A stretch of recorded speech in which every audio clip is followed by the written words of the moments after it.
Welcome to my channel Sudama ji creation. मैं अनुमेय तिवारी आपका अपने चैनल पर स्वागत करती हूँ।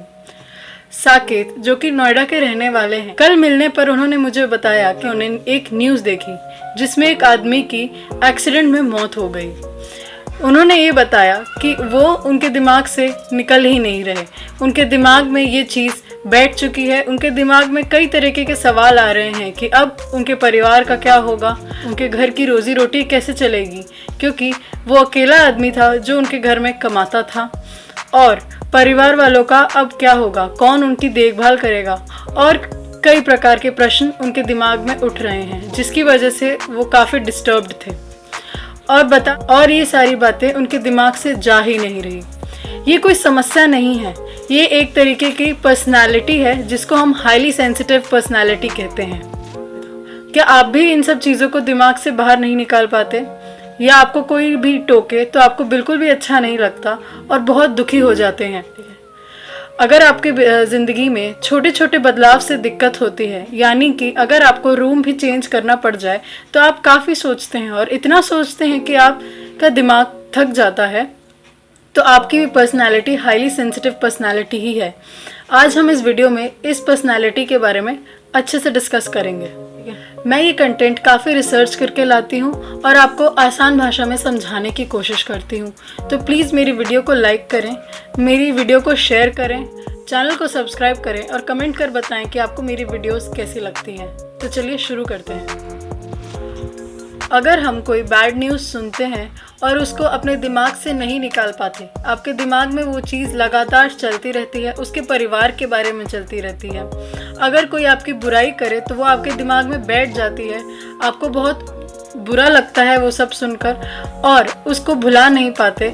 इतना सोचते हैं कि आपके दिमाग में थकान होने लगती है और आपको अकेलापन महसूस होने लगता है, तो उसे ही हम हाईली सेंसिटिव पर्सनालिटी कहते हैं। हाईली सेंसिटिव पर्सन केवल कोई टर्म नहीं है, ऐसे लोग भी होते हैं। ये कोई मेंटल इलनेस नहीं है, कोई भी साइकोपैथोलॉजिकल प्रॉब्लम नहीं है, ये एक पर्सनालिटी का टाइप है। और पूरी दुनिया में लगभग 20% लोग होते हैं जो कि हाईली सेंसिटिव होते हैं, लेकिन कभी कभी हम इससे इतना ज़्यादा परेशान हो जाते हैं कि हमें ये बीमारी लगने लगती है। हमें समझ नहीं आता कि हम इससे कैसे डील करें, हम इसका कैसे निवारण करें।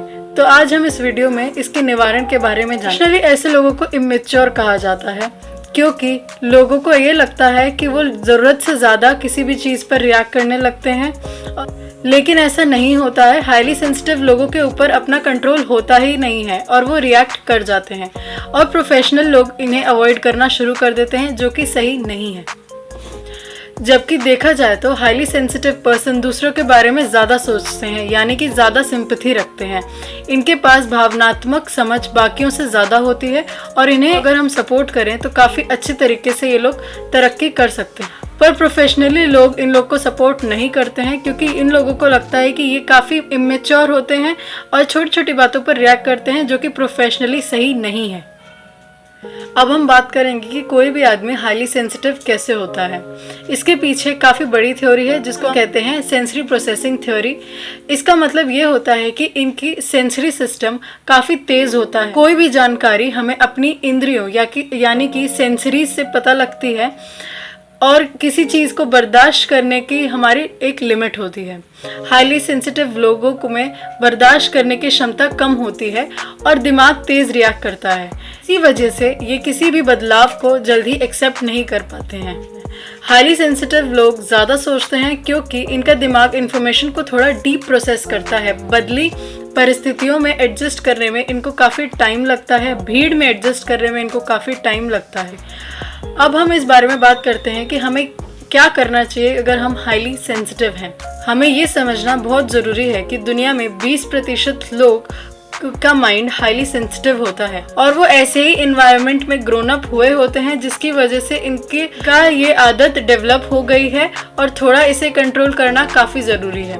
हमें अपने पास्ट के फैसले यानी कि डिसीजन को याद रखना चाहिए, जो कि हमने हाईली सेंसिटिव होने की वजह से उठाए हैं, और उसकी वजह से जो भी नुकसान हुआ है उसका भी ध्यान रखना काफ़ी ज़रूरी है। अपने दिनचर्या और कामकाज पर ध्यान देना ज़रूरी है, जो कि हमने हाईली सेंसिटिव होने की वजह से बनाए हैं ताकि हम उसे अवॉइड कर सकें।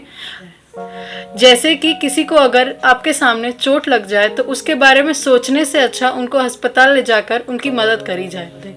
जैसे कि आपको किसी भी नॉनवेज शॉप में, मुर्गा मंडी हो गई, मछली शॉप हो गई, वहाँ जाने में दिक्कत होती है, आपके दिमाग में वो चीज़ चलती रहती है, तो वहाँ जाना भी अवॉइड करें। अगर आपके दिमाग में आपके पास का कोई बैड इंसिडेंट बैठा हुआ है तो उसको निकालना बहुत ज़रूरी है। उस चीज़ से निकलना और मूव ऑन करना काफ़ी ज़रूरी है। अगर आप मूव ऑन नहीं कर पा रहे हैं तो आप किसी थेरेपिस्ट के पास जा सकते हैं और अपनी काउंसलिंग करा सकते हैं। ये कोई मानसिक दिक्कत नहीं है, बस थेरेपिस्ट आपकी मदद करेंगे ताकि आप इस इंसिडेंट से आगे बढ़ सकें और अपनी लाइफ में मूव ऑन कर सकें। और जो आपको लगता है कि वो आपके जैसे हैं, उनसे दोस्ती करें, उनसे खुलकर बात करें, अपने आप को फ्रीली एक्सप्रेस करें। और अंत में जाते जाते एक ज़रूरी हेल्थ टिप। समाज का एक बड़ा तबका ये सोचता है कि सारे इश्यूज़ हाईली सेंसिटिव लोगों की वजह से होते हैं, क्योंकि ये पास्ट इंसिडेंट भूल नहीं पाते और ना ही लोगों को भूलने देते हैं। लेकिन सोचा जाए तो ये भी बहुत ज़रूरी है। समाज में हर चीज़ भुलानी सही नहीं है, क्योंकि पुरानी मेमोरीज़ भी ज़रूरी हैं। समाज को भी इन लोगों के साथ सामंजस्य बना कर रखना होगा और हाईली सेंसिटिव लोगों को भी अपने ऊपर काम करने की ज़रूरत है। हाईली सेंसिटिव पर्सन इस टर्म की खोज डॉक्टर इलेन अरेन ने की थी। हमें कमेंट कर बताएं कि आपको ये वीडियो कैसी लगी। हमारे चैनल को सब्सक्राइब करें, हेल्दी रहें और अपने परिवार में सबका ध्यान रखें। धन्यवाद।